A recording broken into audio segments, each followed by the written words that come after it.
हाँ, आज हम हेडिंग डालेंगे सब ग्रुप, उप समूह। हेडिंग डालिए आप लोग सब, उप समूह सब ग्रुप।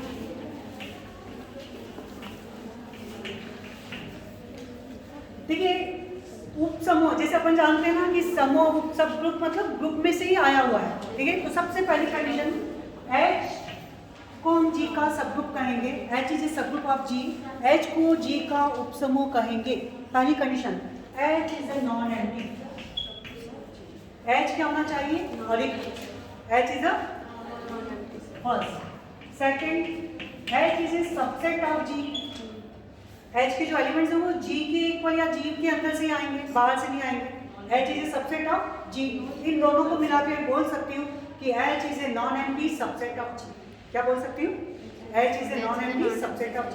H G का एक अरिक्त उपसमुच्चय हो। H क्या होना चाहिए? अरिक्त। H G का उपसमुच्चय। And second, third, H itself forms a group with respect to operation of G. H स्वयं G की संक्रिया के सापेक्ष समूह बनाए। H स्वयं G की संक्रिया के सापेक्ष समूह बनाए। H itself forms a group with respect to operation of G। जो G का मेरा ऑपरेशन है उसी के रिस्पेक्ट में H खुद ग्रुप बना। H खुद ग्रुप बना है मतलब H के अंदर कितनी प्रॉपर्टीज हो जाए? चार, ठीक है। H के अंदर जो मैंने चारों प्रॉपर्टीज बताई थी वो चारों प्रॉपर्टी H खुद रखे तो उसको क्या कहेंगे हम?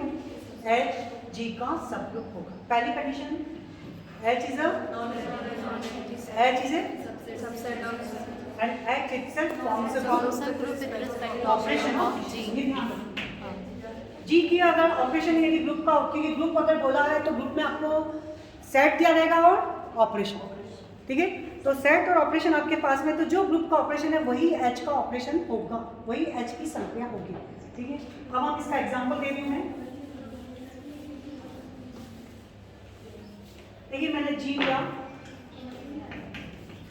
1 - 1 I - I, क्लियर। इसका मैं कंपोजिशन टेबल बना दूं। ऑपरेशन है मेरा डॉट। टेबल किस तरह से बनाएंगे? डॉट लिखेंगे यहाँ 1 - 1 I - I, 1 - 1 I - I, multiplication करेंगे 1 डॉट 1 डॉट -1। सब लोग बनाए, अपनी को लिखने की आदत डालो। 1 dot -I, 1 dot I, 1 dot -I, -1 -I and 1। I से मल्टीप्लाई करेंगे हम, I I square minus I square 1 minus I 1 I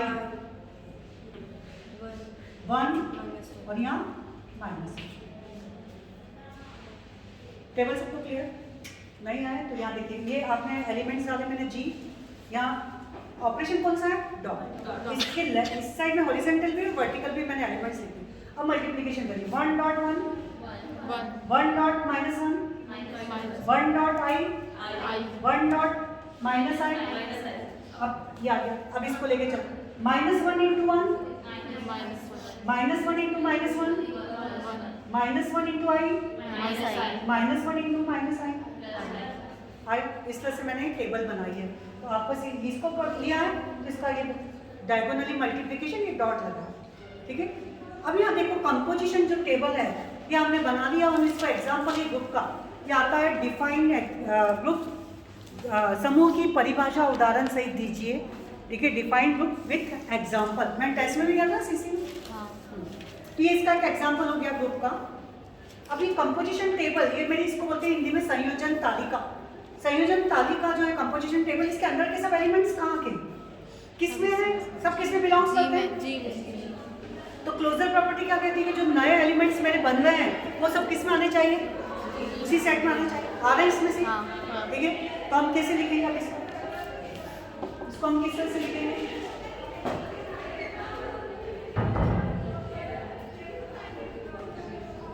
देखिए अब मैं लिखने का ढंग बता रही हूँ। क्लोजर प्रॉपर्टी मीन्स पहले आप लिखेंगे G1, लिख देंगे आप संवरक नियम। बाय कंपोजिशन टेबल, संयोजन तालिका से स्पष्ट है कि by composition table it is clear all elements of composition table belongs to G। संयोजन तालिका से स्पष्ट है कि संयोजन तालिका के सभी अवयव G में उपस्थित हैं। क्लियर? मैं एक बार और इंग्लिश में बता देती हूँ। By composition table, it is clear all elements of composition table belongs to G. Hence, G is closed with respect to multiplication operation. इसकी वीडियो बन रही है, आप देखेंगे ना तो सब लिखना भी आ जाएगा, कर भी लेंगे, क्योंकि मेरा ये कहने का कि हम जल्दी पास चलें। ठीक है, उसको देखिएगा, यहाँ समझ लीजिए, सुनेंगे, सब आ जाएगा। ये सबको क्लियर? लेंगे, लिखना आ गया सबको? कैसे लिखेंगे हम यहाँ पर? For a b belongs to G which implies a, operation नहीं आएगा, ऑपरेशन दे रखा है a dot b belongs to G. Hence क्या सर आपकी लैंग्वेज तो लिखना ही है, वो जो कौन लिखे बताएगा? अर्थात G is G में G is closed with respect to multiplication operation। ठीक है, क्योंकि G मेरा सेट है ये वाला। हाँ। तो G अर्थात समुच्चय G गुणन संख्या के सापेक्ष संवरक नियम का पालन करता है या संवरक है, कुछ भी लिख दीजिए, पर तीनों चीज को आपको मेंशन करना है। चलिए एसोसिएटिव G2 साचर्य नियम। देखिए यहाँ पर ये जो हम ब्रैकेट लगाएंगे तो यहाँ लिख देंगे इसको, तो सिंपल। अच्छा ये सब किसके नंबर है? ये कैसे नंबर है? रियल नंबर है कि कॉम्प्लेक्स है? कॉम्प्लेक्स। और मैंने आपको एक वीडियो बनाई, इसमें दिखा कि कॉम्प्लेक्स में भी क्लोजर प्रॉपर्टी होल्ड होती है, वो भी अपलोड नहीं करिए, उसको आप देखेंगे। तो ये किसका सबसेट है? G is a subset of complex. ठीक है, G क्या है? सम्मिश्र संख्याओं का उपसमुच्चय है। और मैंने बताया था associative property is a heredity property. अगर किसी सेट में तो सबसेट में भी होगी, तो आप बिल्कुल इस चीज को मेंशन करिए। वी नो दैट, हम जानते हैं कि कॉम्प्लेक्स नंबर में we know that the associative property hold in complex number. हम जानते हैं कि सम्मिश्र संख्या के समुच्चय में साचर्य नियम का पालन होता है। ठीक है, वी नो दैट, हम जानते हैं कि सम्मिश्र संख्याओं के समुच्चय में साचर्य नियम का पालन होता है। इसलिए चूंकि G is a subset of C, चूंकि G C का उपसमुच्चय है, इसलिए G में भी क्या होगा? कौन सी संख्या के सापेक्ष?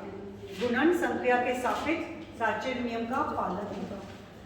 We know that in a set of complex number associative with respect to multiplication। देखिए मैंने मल्टीप्लिकेशन भूल गई थी शायद, बताया कि आपको ऑपरेशन भी लिखना है। तो वी नो दैट, हम जानते हैं कि सम्मिश्र संख्या के समुच्चय में गुणन संख्या के सापेक्ष साचर्य नियम का पालन होता है। क्लियर? इसलिए क्योंकि यहाँ पर G इसका सबसेट है C का, इसलिए G में भी गुणन संख्या के सापेक्ष साचर्य नियम का पालन होगा। इतना भी लिख देंगे सफिशिएंट। ये चीज़ बहुत, अगर ये लैंग्वेज आप लिखते हैं तो टीचर को लगता है कि हाँ इसके बेसिक कॉन्सेप्ट बहुत अच्छे हैं। तो ये प्रॉब्लम जो लिखते हैं ना, आप रटा हुआ लिख देते हैं, और ये लैंग्वेज लिखेंगे तो सहा लगेगा कि हाँ आपको बहुत चीज़ आती है। अब G3 देखिए, कौन सी थी G3? एग्जिस्टेंस ऑफ आइडेंटिटी, तत्समक अवयव की उपस्थिति। क्या लिखेंगे? तत्समक अवयव की उपस्थिति। हाँ देखिए यहाँ पर तत्समक अवयव क्या था? मल्टीप्लिकेटिव में ऑपरेशन। तो मल्टीप्लिकेटिव आइडेंटिटी फिक्स है। क्या है? यदि ऑपरेशन आपका मल्टीप्लिकेशन है तो उसकी आइडेंटिटी क्या है? 1 है। क्या 1 इसमें? Yes ma'am. अब हम चेक भी करेंगे यहाँ से, देखो टेबल से 1 का मल्टीप्लाई में जिसके साथ कर रही हूँ, क्या मुझे वही एलिमेंट्स मिल रहा है? 1.1 1.-1 1 का मैंने i के साथ करा, 1 का मैंने -i के साथ करा। ठीक है, तो आप इसको लिखो कि बाय कंपोजिशन टेबल संयोजन तालिका से स्पष्ट है कि by composition table it is clear, संयोजन तालिका से स्पष्ट है कि 1 बिलोंग्स टू G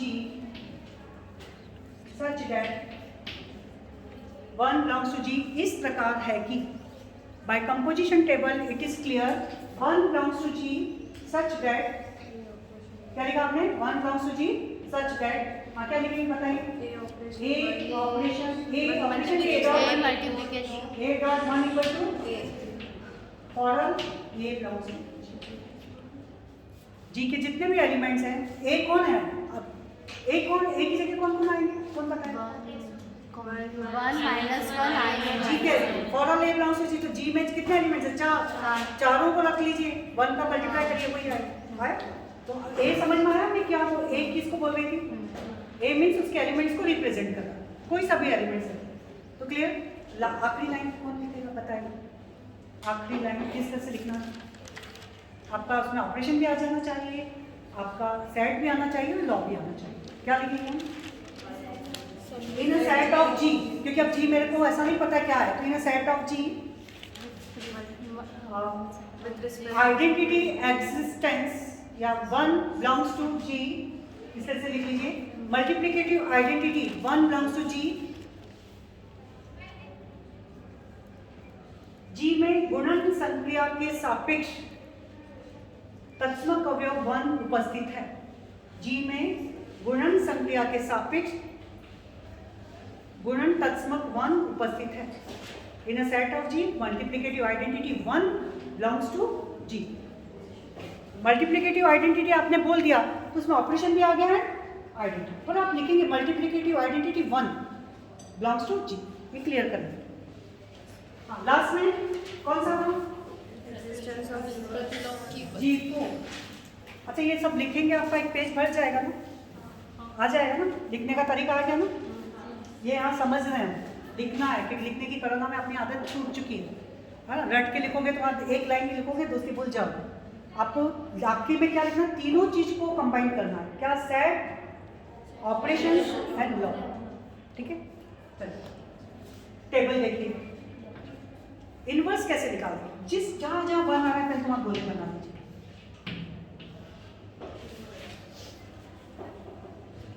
इनवर्स का मैंने क्या फॉर्मूला बताया? ए में किसका मल्टीप्लाई करूंगी कि मुझे क्या मिल जाए? राइट, ये इसका होता है इनवर्स। अब मेरे पास ए क्या है? एलिमेंट, ये डॉट, ठीक है। अब यहाँ पर किसका मल्टीप्लाई करूंगी? आइडेंटिटी, मल्टीप्लिकेटिव आइडेंटिटी फिक्स, ई की जगह क्या रखूं? 1। अब एलिमेंट्स को बनाते चलिए। पहला एलिमेंट्स क्या है मेरा? 1। 1 में किसका मल्टीप्लाई करूं कि 1 आ जाए? देखिए 1 गया, गोला बनाए ना, उसके ऊपर देखिए ये एलिमेंट्स है, ये उसका ऊपर इनवर्स निकलेगा। 1 डॉट 1 चलिए इसको आ जाएगी माइनस। -1 में मैं किसका मल्टीप्लाई करूं कि मुझे 1 मिल जाए? -1 का। कैसे चेक करा मैंने? ये कंपोजिशन टेबल, यहाँ ये 1 है, उसके ऊपर देखिए ये उसका इनवर्स, ठीक है। तो -1 में हमने -1 का मल्टीप्लाई करा तो 1 मिला। तो 1 का इनवर्स 1, -1 का इनवर्स -1। ये सब जी में है क्या? इनवर्स बाहर से नहीं लाना है हमें इनवर्स। चलिए आई को देखिए, आई किस में? यहाँ पर 1, आई का इनवर्स क्या होगा? आई में मैं किसका मल्टीप्लाई करूं कि मुझे 1 मिल जाए? एंड लास्ट में माइनस आई, यहाँ ये रहा 1, उसके ऊपर एलिमेंट्स क्या है? आई। माइनस आई में आप आई का मल्टीप्लाई करेंगे तो आपको 1 मिलेगा। तो लास्ट में क्या लिखेंगे हम? लास्ट में बाय कंपोजिशन टेबल संयोजन तालिका से स्पष्ट है कि जी में प्रत्येक अवयव का प्रतिलोम अवयव उपस्थित है। By composition table it is clear, by composition table it is clear every elements of G exist unique inverse element. प्रत्येक अवयव का उसके पास में अद्वितीय प्रतिलोम। अद्वितीय मतलब क्या? 1 में कोई 2 एलिमेंट्स है कि गुणा करने पर 1 मिल जाए? एक ही है ना। क्या -1 में कोई 2 एलिमेंट्स मिल सकते हैं कि गुणा करने पर हमें 1 मिल जाए? केवल -1 के गुणा करने पर आएगा। तो यूनिक का मतलब समझ में आया, ठीक है। लैंग्वेज आ गई, रटना तो नहीं है, कुछ भी मत भूलो जो भी लिखना है, क्योंकि आपको अब समझ में आ गया है। आप अपनी लाइन में लिख सकते हैं कि यहाँ पर संयोजन तालिका से स्पष्ट है कि जी के प्रत्येक अवयव का उसके पास प्रतिलोम अवयव है। By composition table it is clear every elements of G exist inverse element. तो आपके पास में इस टेबल इसमें G1 भी हो गया, G2 भी हो गया, G3 और G4। तो G क्या हो गया? ग्रुप हो गया किस किस कौन सी संख्या के सापेक्ष? मल्टीप्लिकेशन ग्रुप के लिए सेट और ऑपरेशन दोनों चाहिए। जी ग्रुप है ऐसा नहीं लिखेंगे, अर्थात जी गुणन संक्रिया के सापेक्ष एक समूह बनाता है। G forms a group with respect to multiplication operation, with respect to multiplication तभी लिखेंगे तो भी चलेगा। G forms a group with respect to multiplication, ठीक है, because 4 properties